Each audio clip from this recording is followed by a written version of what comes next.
Hello, everybody. So, let us now do a quick synopsis of environmental issues for NEET crash course. So, in environmental issues, we need to first discuss about how we are misusing the environment, that is, increase in population size that has increased in the demand for food, water, and shelter, and that has led to undesirable changes in our environment, and such undesirable changes in the physical, chemical, or biological characteristics of air, water, or soil is referred to as environmental pollution. And the government of India has passed an act called the Environment Protection Act in 1986.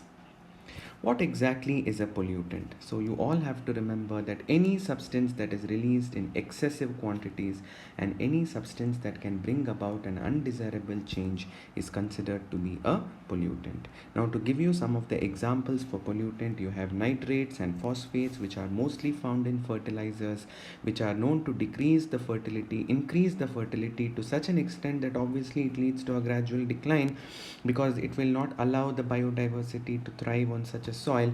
And pollution is somewhat different from the process of contamination, which is the presence of harmful organisms or their products. So here it is not just harmful organisms or their products, it is mostly certain substances which are present in excess. So remember that a pollutant is anything that brings about an undesirable change is referred to as a pollutant. So, causes of air pollution, you all are aware there are two major causes. One is called a gaseous pollutant as well as a particulate pollutant, and then you have natural as well as man made. Now, you can see some of the examples of natural pollutants mentioned over here, and very important to remember is 99.95% of air pollutants are natural, whereas 0.05% are man made. Now, even though man made pollutants are lesser in number, but I think the air quality is being depleted mostly because of man-made pollutants rather than natural air pollutants. What are some of the sources of air pollution? Some of the sources of air pollution include combustion of fossil fuel, that is what happens when you burn petroleum, coal, natural gas, etc. Now, we also burn fossil fuel like petrol and diesel in our automobile. So, automobile exhaust is a major source of air pollution. And then we have industries and mining industries as well, and like mentioned over here, automobiles are the chief source of air pollution. They contribute to 75% of noise pollution and 60 to 80%. So you can imagine the contribution. About 60 to 80% of air pollution is because of automobiles. Chemical industries also can contribute towards air pollution. Those industries which make pesticides, which make fertilizers, cosmetics, and then you have processing industries like cotton and textiles usually let out fine dust particles into the air.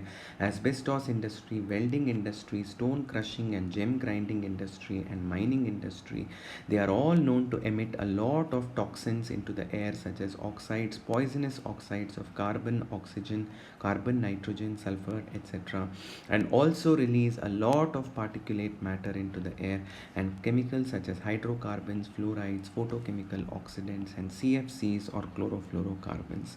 So here are some of the examples of the chemical industries and what kind of toxins they liberate into the air.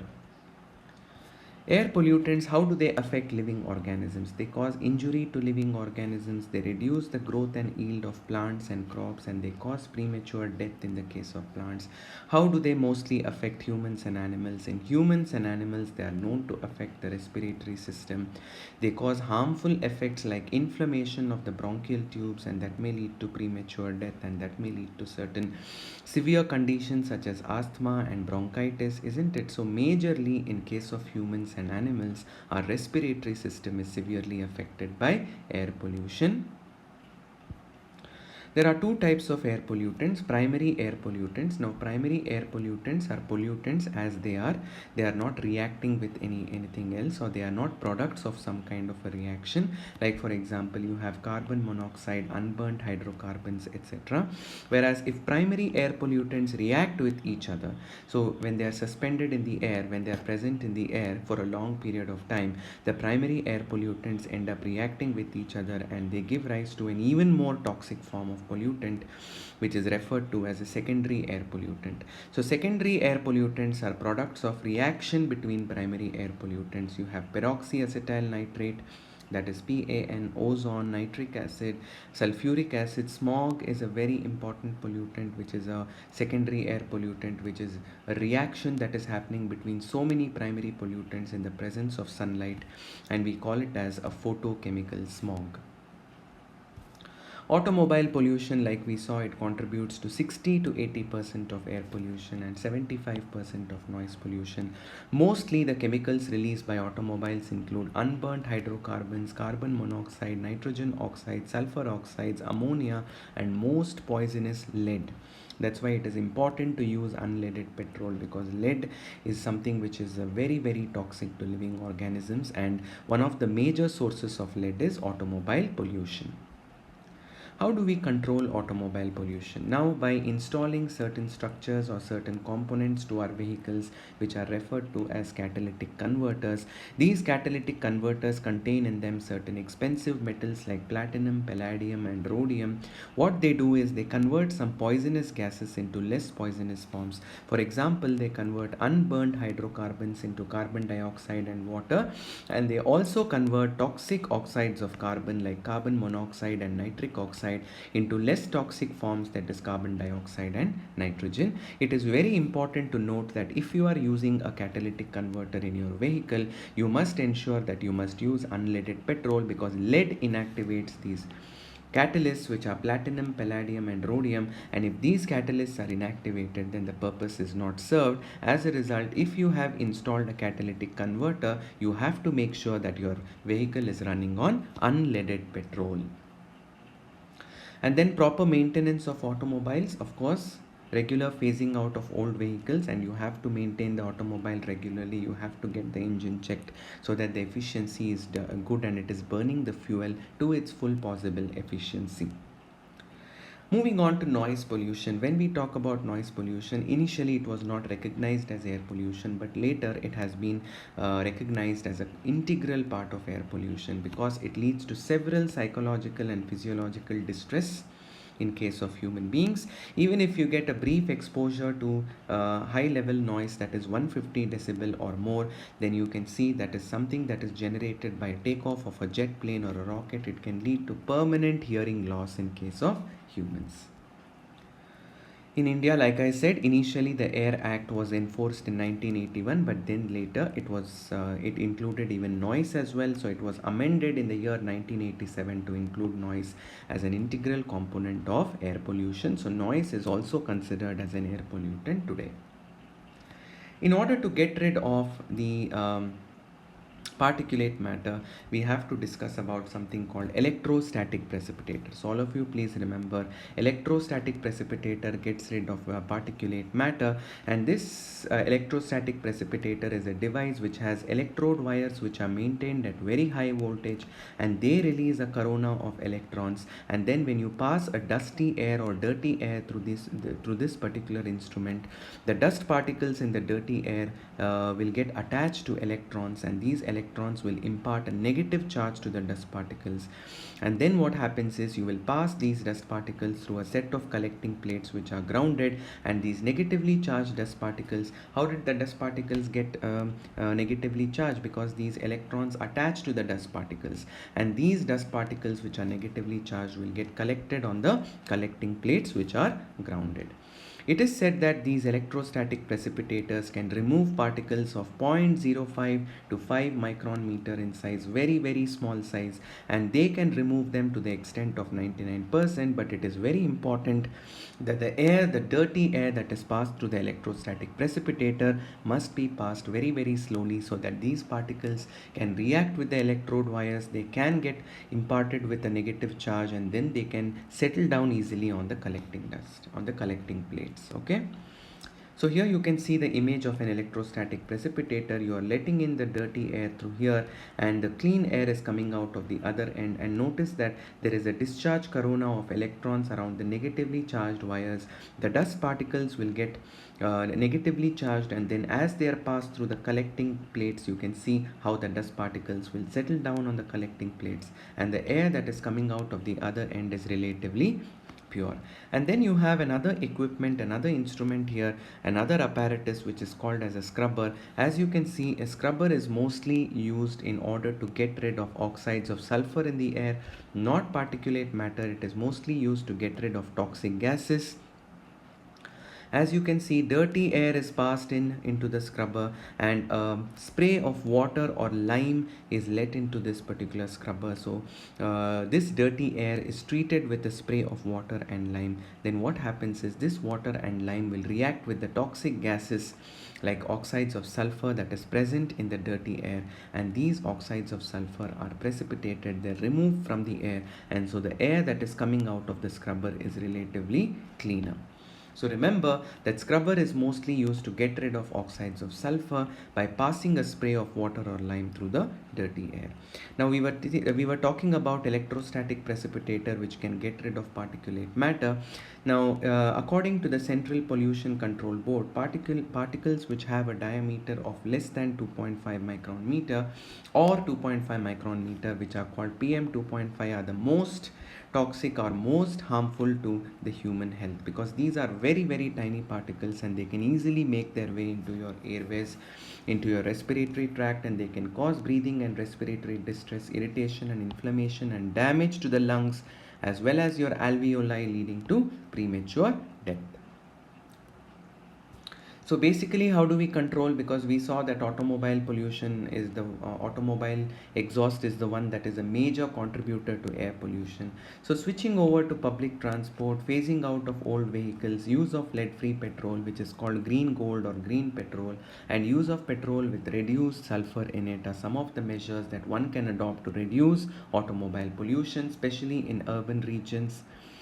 Now, the best example for controlling vehicular pollution comes from a case study in Delhi, where in 1990, Delhi was ranked 4th among the 41 most polluted cities in the world, and therefore a public interest litigation was filed in the Supreme Court by the citizens of Delhi, and immediately the Supreme Court took an order, and it sent an order to the government that within a short period of time they have to take strict measures in order to overcome or reduce the extent of air pollution. The entire fleet of public transport, that is buses, was shifted from diesel to compressed natural gas, and all buses in Delhi were converted to run on compressed natural gas by the end of 2002. Why we are using compressed natural gas over here? Because it is much better than diesel. It burns efficiently, it is more economical, it is very cheap, it cannot be siphoned off by thieves or adulterated like how thieves can siphon off petrol from your vehicles. It cannot be done like that. It cannot be adulterated. But the only problem with compressed natural gas is laying down of pipelines to distribute or deliver the compressed natural gas, like how we have petrol bunks to deliver petrol and diesel. Development of such or setting up such bunks or such points or such pumps in order to distribute the compressed natural gas is one of the bigger challenges. So some of the other measures that were taken by Delhi was phasing out of old vehicles, use of unleaded petrol, low sulfur petrol, and like we have already discussed, use of catalytic converters with platinum, palladium and rhodium, and stringent pollution level norms for vehicles were undertaken. Now, after air pollution, we move on to water pollution. Of course, change in the physical, chemical, and biological quality or deterioration of the physical, chemical, biological quality of water is referred to as water pollution. It may be natural or man-made.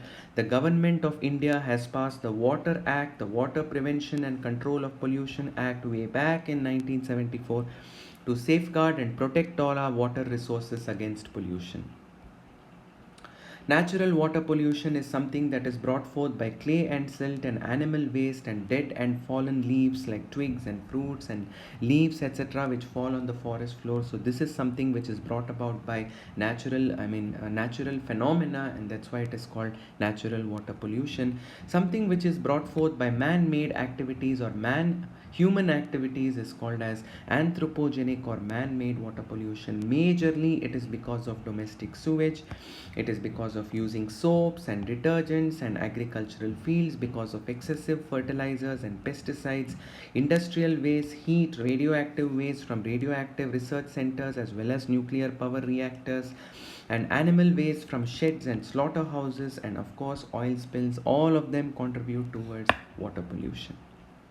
So we can classify some of the water pollutants like municipal waste that include sewage and detergents, and industrial waste are mostly municipal wastes are basically biodegradable for that matter if it is properly treated, if it is not just dumped straight away into the water body. Like for example, you know that sewage can be treated, so most of it is biodegradable, and it is therefore a boon that it can be biodegraded, it can be treated and then let into the natural water bodies or reservoirs. Industrial wastewater, like we had discussed, is mostly from thermal pollution, which include from thermal power stations. You get a lot of hot water, and then these industrial wastes also contain a lot of organic and inorganic residues in them. And then we have surface runoff, like for example, if you've sprayed a lot of pesticides and insecticides, and if you used a lot of fertilizers in your agricultural land, whenever there is rainfall, whenever there is a storm, a thunderstorm, the water carries out or carries away all these pesticides and fertilizers into the nearest water bodies, isn't it? So storm water from urban and industrial site contains a lot of biodegradable waste, as well as it contains a lot of toxins like metals, acids and other chemicals. And then of course in seas we have these we have these oil tankers which carry a lot of oil, and accidentally if there's a wreckage, then it can lead to spilling of all these oils into the surrounding water, and that can put the aquatic ecosystem in grave danger. So domestic sewage, the only way to treat domestic sewage, as you all know, is basically the sewage treatment. And what is this domestic sewage made up of? It mostly consists of human excreta, kitchen refuse or food residue, as well as detergents. It accounts for very important, like how automobile exhaust accounted for a major chunk of air pollution. Here domestic sewage accounts for a major chunk of water pollution. 75% of water pollution is because of domestic sewage. Domestic sewage, like we said, it contains biodegradable organic matter, which is actually a blessing because it can be treated, it can be degraded by microorganisms. And you know, you have learnt about sewage treatment in Microbes in Human Welfare, how our main goal while we are treating sewage is to bring down the biochemical oxygen demand. We had discussed that if the biochemical oxygen demand of a water sample is lower and lower, that means it is less polluted. So when we are treating the domestic sewage or municipal waste, our main concern is to bring down the biochemical oxygen demand, subjected by tertiary treatment with certain biosafe chemicals, and then letting it out into the nearby water resources so that nature can take care of it, nature can carry out further actions of repair.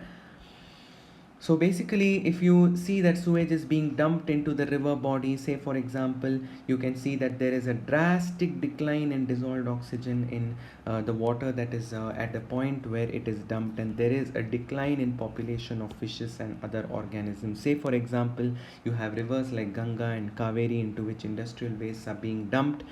The point where these toxic gases are dumped, a little below those points, a little downstream, because the water is heavily mixed with these pollutants, there is a drastic decline of oxygen, due to which several populations of species which are found in the aquatic ecosystems, their numbers start dwindling, and it also leads to enrichment of water with excessive nutrients, and this leads to algal blooms and eutrophication, growth of excessive plants in the water bodies. This mostly happens in stagnant water bodies, not in rivers. However, in rivers, as the river keeps flowing, the waste gets diluted, and if you move further downstream, then obviously the oxygen levels will increase. But immediately downstream to the point where the sewage or the waste material is being dumped into the river, you can see a drastic decline in dissolved oxygen and a rapid increase in biochemical oxygen demand. So like we saw, if you talk about, now we are not talking about river, actually we are talking about standing water bodies. There is something which we see called eutrophication. Now suppose there is agricultural runoff from the nearby agricultural fields, where there was a rainfall or there was a thunderstorm, or there was a flood which has carried a lot of these agricultural wastes into the nearby water body. And if you used a fertilizer rich in nitrates and phosphates, what would happen to the water body? It would get nutriently enriched, and it would lead to a sudden outburst of planktonic growth, which is called algal bloom. And this algal bloom will make the water toxic to humans. It will also change the color of water. It will also impart a characteristic odor to water, and this water is not potable. It cannot be consumed by humans because this algal enriched water can be toxic. And then gradually what will happen is these plants like water hyacinth or Eichhornia crassipes, which is famously called the terror of Bengal, which was actually introduced into India owing to its mauve colored flowers, thinking of its ornamental value, but today it has overridden the local population of plants. It forms a thick blanket on the water surface in such water that is enriched with nutrients which are called eutrophic water systems, and as a result it causes severe imbalance in the ecosystem dynamics. And you can imagine if a thick blanket of this plant is formed on the water body, it will cut off the oxygen supply, sunlight supply to the deeper parts of the water, and all the aquatic ecosystems like fishes and other animals will die out, and literally the lake will be choked to death. This is called accelerated eutrophication because this is ultimately a product of human activity. So then we have also to take into account the sewage from home and mostly from hospital waste, which may contain certain toxic pathogenic bacteria which cause cholera, dysentery, and viruses which can cause jaundice, and therefore it can have the danger of spreading certain diseases among human population. And wastewater from industries will contain heavy metals like mercury, copper, and cadmium, which can enter the food chain and severely harm human health.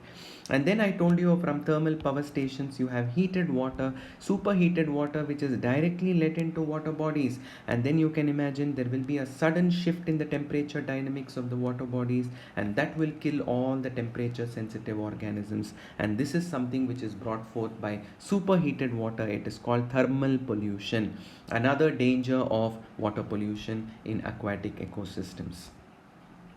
We were discussing about heavy metals, and we saw how sometimes heavy metals make their way, or toxic substances which may include heavy metals may make their way into the food chain, and they may drastically increase in their concentration as we go up the trophic level. This is called as biomagnification. Why do they increase in their concentration as we go up the trophic level? Because they are neither metabolized nor are they excreted. They keep accumulating in the body, mostly in the fatty tissue or the adipose tissue of the organisms, and they keep increasing from one trophic level to another. The best example for biomagnification is this picture given in your NCERT textbook, which is the biomagnification of DDT up the food chain. Notice how the level of DDT in water is as low as 0.003 part per billion. ppb is parts per billion, which is a very very minute concentration. But by the time it passes through the food chain and it reaches to the top carnivore, that is eagle, say for example a falcon or an eagle that is feeding on a fish, you can see how the DDT level has increased, has been blown up to a concentration of 25 parts per million. This drastic increase in the toxicant or a pollutant up the food chain is referred to as biomagnification. The case study of integrated water treatment comes from a small town called town of Arcata, where people came together in California. It is a town in California, and where people came together, the townspeople collaborated with the scientists of Humboldt State University. They connected a set of marshes, about 60 hectares of marshes, and they carried out purification or treatment of the wastewater. First, they carried out conventional sedimentation, filtered out the wastewater, treated it with chlorine to remove some of the dangerous chemicals, and then after that to remove the particulate chemicals or particulate matter. After this, what they did was they set up a series of 6 connected marshes. Marshland is basically land which is found at the edges of a water body, an inland water body like a lake or a backwater, etc. They connected 60 hectares of these, and they allowed this land, they seeded this land with lot of plants and algae and fungi and bacteria. They allowed the treated water, which was treated by conventional methods, to pass gradually through these 60 hectares of marshland, and these living organisms like algae, fungi, bacteria, and plants assimilated the waste products, the pollutants, and therefore the water was treated or purified naturally. The water coming out of the marsh at the other end was relatively pure. Not only that, the marsh also was home, or it became a sanctuary. There was a high level of biodiversity. There were a lot of species of migratory birds and animals and plants which started living in the marshes. So it both became a wastewater treatment, a natural wastewater treatment plant, as well as it became a biodiversity hotspot. Another thing about to prevent the dumping of sewage into the nearby water bodies is ecological sanitation, which is use of dry composting toilets where it is practical, hygienic, cost efficient, cost effective, and efficient, where human excreta is converted into a resource. Such eco sanitations or eco sand toilets are still functional today, are actually functional in states of Kerala and in countries like Sri Lanka. Now, coming on to solid waste, another problem with solid waste is we are mostly talking about municipal solid waste. Municipal solid waste from homes, offices, stores, schools, and hospitals basically includes waste such as paper, food waste, plastic, glass, metal, rubber, leather, textile, etc. The biggest problem is dumping them. Initially, the solution was putting them in open dumps or by burying them in by digging up pits, which is called as sanitary landfills. But now, how much of the earth will you bury? How much of the earth will you cover with waste, or how much of the earth will you dig up and bury waste in it? There is a limit to it. So sanitary landfill is not an idea, because here the waste just sits over there, it doesn't get decomposed, isn't it? So the biggest solution is to segregate the waste into biodegradable, recyclable, and the non-biodegradable. By doing so, at least we can reduce the burden of the generation of solid waste by our community.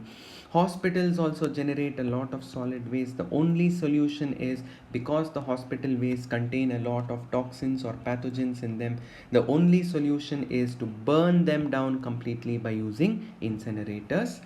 Case study for plastic waste is in our own city in Bangalore, like how a plastic sack manufacturer Ahmed Khan, how he realized that he could also make something useful out of plastic waste, and therefore he created a finely powdered recycled plastic which was called as Poly Blend, and in cooperation or collaboration with one of our engineering colleges in our country and our Bangalore city cooperation, they came up with an idea where they mixed this finely powdered recycled plastic, which is Poly Blend, with bitumen, that is something that is used to lay down roads, and they saw that this mixture, when it was used in laying down roads or um, in using it to lay down roads, as you see in the case of asphalt or tar, they saw that the road's quality, the durability of the road, especially the bitumen's water repellent property, was enhanced, and it also increased the road life by a factor of 3. So rather than just laying down asphalt which contains bitumen in it, by mixing that bitumen with this finely powdered recycled plastic which is referred to as polyblend, they saw that they could enhance the life of the road by a factor of 3. So this is how you can turn something which is wasteful into something that is useful, which is an excellent case study in our own city by Ahmed Khan, who was a plastic sack manufacturer. Remember, it all came about by the preparation of this finely powdered recycled plastic that is called polyblend. What about electronic waste, which is irreparable computers and electronic goods? Usually, sadly, what happens is over half of the electronic waste from entire world, it makes its way to developing countries like China, India, and Pakistan. And we have to get rid of them, and we are exposed to certain toxic metals like copper, iron, silica, nickel, gold, etc. The problem is we are putting our people to risk, because in most of our countries there is manual participation of people in getting rid of these e-waste, because they manually dismantle these electronic goods, and thereby they are exposing themselves to harmful toxic fumes, metallic fumes, and toxic metals, etc. And therefore the only solution obviously is to make it more and more machinized, to create certain machines which are capable of dismantling these goods and segregating the components of these goods. And most importantly, the only solution to discarding or to overcoming the problem of electronic waste is recycling the electronic wastes. Then we have soil pollution, which may be removal or addition of nutrients, and basically those substances which cause a reduction in soil productivity, which severely harm the biological, chemical, the physical characteristics of the soil. They are called as soil pollutants. We have agrochemicals, which are soil pollutants. Sometimes excessive manure can also alter the chemical and the biological properties of the soil, making it unfit for plant growth. And then there are industrial effluents which are dumped onto the soil. We saw how solid wastes are literally buried in pits in the ground, and that can obviously pollute the soil in the nearer vicinity. And then you have hospital waste, which contains toxic chemicals and pathogens which can pollute the soil. We have electronic waste. Mostly in the wake of green revolution, we have seen how there is increase of use of agrochemicals, because there has been an increase in crop production, and that is because of the use of agrochemicals, which has contributed significantly towards soil pollution. Basically, the pesticides which we use to kill pests and insects, and fungicides and algicides, and to kill rodents and weeds, all these make their way into the soil ecosystem. They harm the soil ecosystem. They irreparably or irreversibly damage the properties of soil. And then, of course, the use of chemical fertilizers, which are rich in nitrates and phosphates. Sometimes these pesticides and fertilizers and excessive minerals can get carried away by percolating water deep down into the soil and pollute the groundwater aquifers or underground water table. And this is how they get leached down by the percolating rainwater or the water that is used for irrigation practices. Control of soil pollution, of course, safe land use, planning of urbanization, and proper disposal or and management of solid waste, disposal of night soil or human feces and dung in a proper scientific manner, and use of these substances as raw material for biogas production, where it can be channelized towards synthesizing or preparing natural gas or biogas using, say, the biogas plants. And then use of incinerators, like we saw for hospital waste, they need to be completely burnt down. And recycling is for everything. Recycling is the only solution. There is something called organic farming, where you don't use any synthetic fertilizers or synthetic pesticides or insecticides. It is a cyclical zero waste procedure, where the waste product that you get from one process is cycled in as nutrients or raw material for another process. This was basically widely propagated by a farmer in Sonipat, Haryana, called Ramesh Chandra. And today there are many farmers in his Haryana Kisan Club, which all of them propagate organic farming, and they have drastically reduced the extent of soil pollution. So in organic farming, everything is carried under one roof, like beekeeping, dairy farm management, and manure or composting, agriculture, water management. There is absolutely no use of chemical fertilizers, because anyway you're using the cattle dung which is obtained from dairy farm management. And then you're using crop waste also. All the waste that is obtained on the agricultural field after you harvest a crop is used to create compost. And like I said, cattle dung is used to create natural gas, and whatever slurry, the spent slurry left behind after biogas manufacturing, is used as the compost or the manure that is used to add fertility to the soil. And then several other agricultural practices are followed, like crop rotation, to make sure that the soil remains fertile. There is absolutely no use of synthetic fertilizers and pesticides. This is called organic farming. Then, of course, we have radioactive waste from radioactive research stations and nuclear plants, and these are known to be very poisonous, toxic to living organisms, because they can directly affect our genetic material. They can cause or induce mutations in us, and these have a very long life. And that is why, even if we discard them, we are not free of its influence. One of the best ways to discard them, as per the guidelines, is to put them in shielded containers, so that the radiations do not leak out, and to bury them at the depth of about 500 meters. But still we are not sure that we have completely gotten rid of them, because who knows, because of some tectonic activity, what if these containers get cracked open, and what if these rays get leaked into the surrounding environment, and that can harm the surrounding ecosystems. Ultimately it can harm the human life also on this planet, isn't it? So therefore, and also people, who are actively involved in handling and transporting these radioactive substances need to use certain protective shields, because like we saw, they are very potent mutation inducing agents or mutagens, these radioactive wastes. Moving on to greenhouse effect and global warming, we have lot of gases in our atmosphere like carbon dioxide, chlorofluorocarbon, nitrous oxide, methane, water vapor, ozone. All these gases are known to trap the long wave heat radiations which are emitted by the earth's surface. At the end of the day, throughout the day, our earth's surface is receiving sunlight from sunlight, and it is absorbing all the heat, and of course it gives away that heat later, and this heat is trapped by these gases and it is re-radiated back to the earth's surface, and that causes the warming of the earth's surface. This phenomenon is called the greenhouse effect, and the warming of the earth that is brought out by the greenhouse effect is called the global warming. So basically, why is because light is emitted, light is allowed to escape into the outer atmosphere, but heat waves, the long wavelength radiations, IR radiations, are trapped by these gases. Not only do they trap them, but they reflect them back to the earth's surface. The earth's surface again takes up the heat, and therefore it becomes warm. This is called as global warming. So for greenhouse effect, like we saw, there are greenhouse gases which are in our atmosphere which are not allowing the heat to escape. They are constantly trapping the heat and re-radiating the heat back to the earth's surface. Some of the greenhouse gases, the major contributor is carbon dioxide. This is very important from the competitive point of view.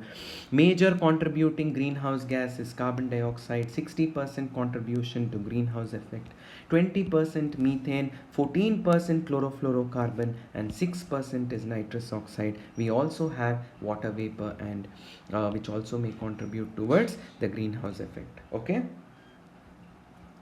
So remember the relative percentages. It is very important. Because of greenhouse effect, we can see global warming like I told you, and just over the last 3 decades there has been an increase of 0.6 degree. According to this, there are also certain odd climatic changes that happen because of greenhouse effect and global warming called El Nino effect. There is melting of polar ice caps. If the overall global temperature increases, the polar ice caps will melt, there will be sea level rise, and all the coastal areas will get submerged, and there will be odd climatic changes like I just mentioned, the El Nino effect.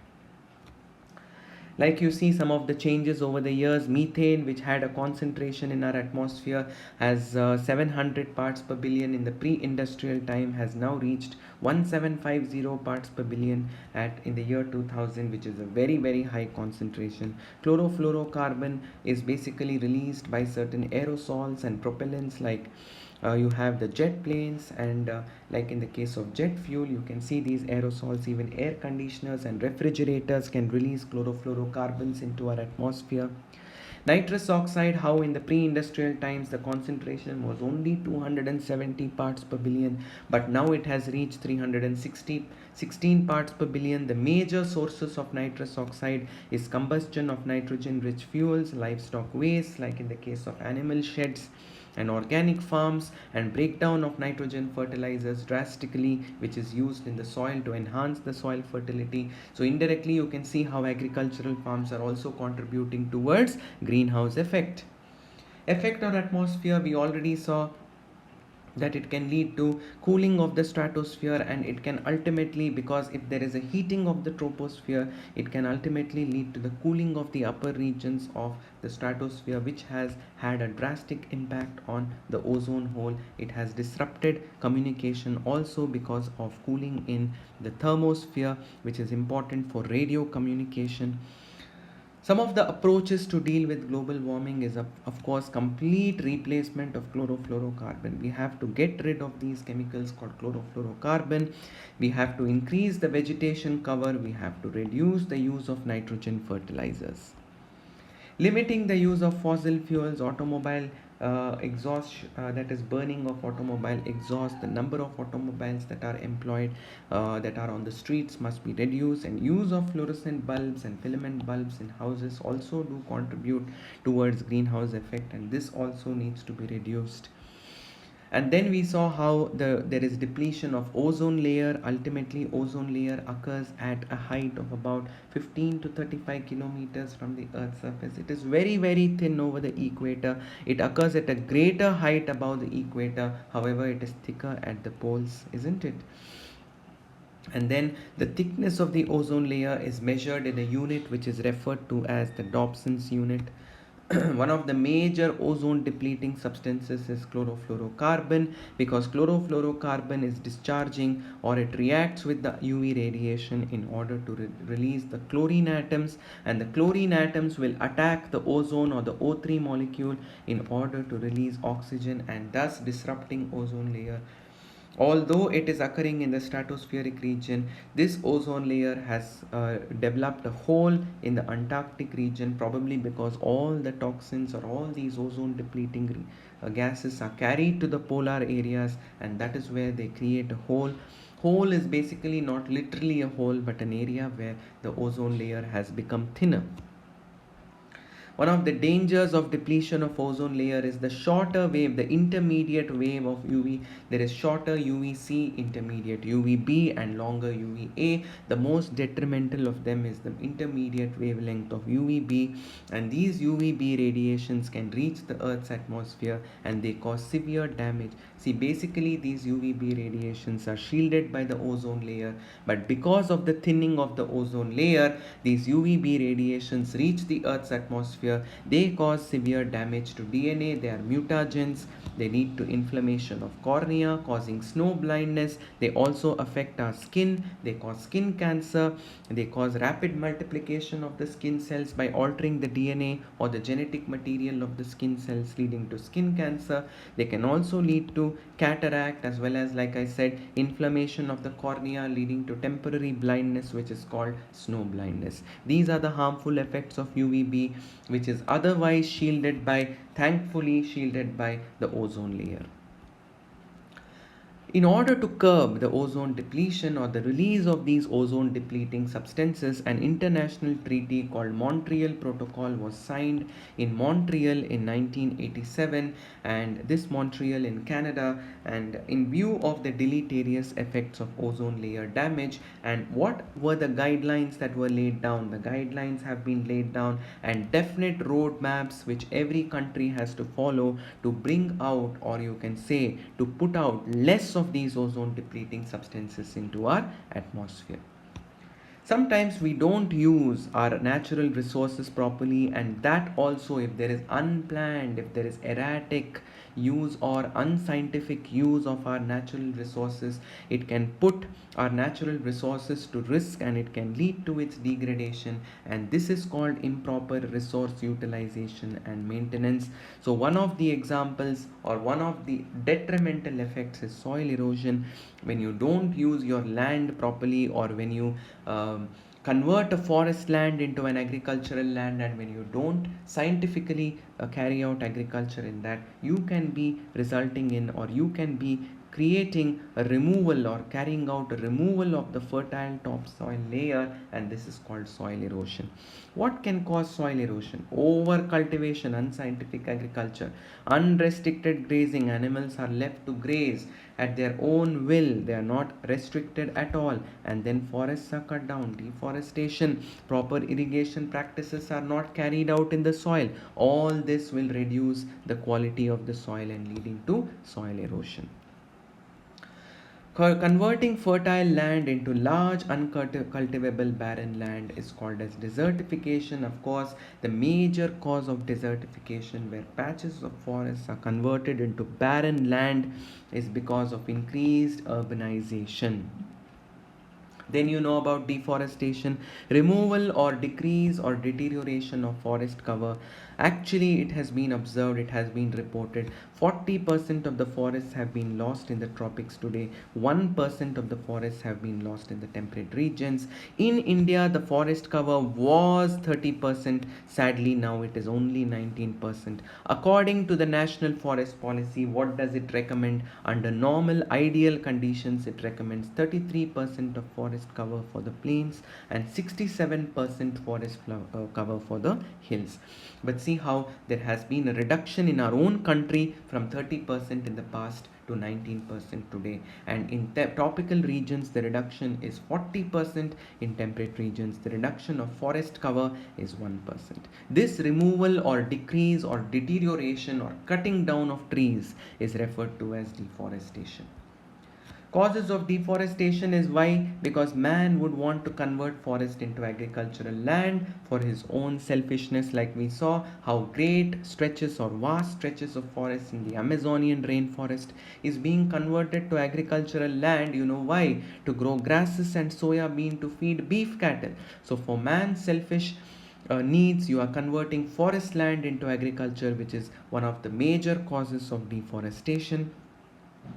There was another ancient practice of agriculture which is even today followed in certain northeastern states called Jhum cultivation, where people used to occupy a patch of forest, cut down the trees over there, burn the trees and use the ash as a fertilizer and till that particular land and carry out agriculture there and cattle grazing and farming over there. After that, they would move to a new piece of land. They would leave behind that area for natural recovery. But today, because the population and our demand for food is so much, there is so many mouths to feed, there is no recovery phase. And how many forests can you occupy like that? You go to a forest area, you burn it down, you convert it into a farming land, you use it, you reap its benefits, you leave it behind, you go to another forest. So if everybody does that, there will be no forest cover left on our planet. So some of these ancient practices like slash and burn agriculture or Jhum cultivation today has led to a lot of deforestation.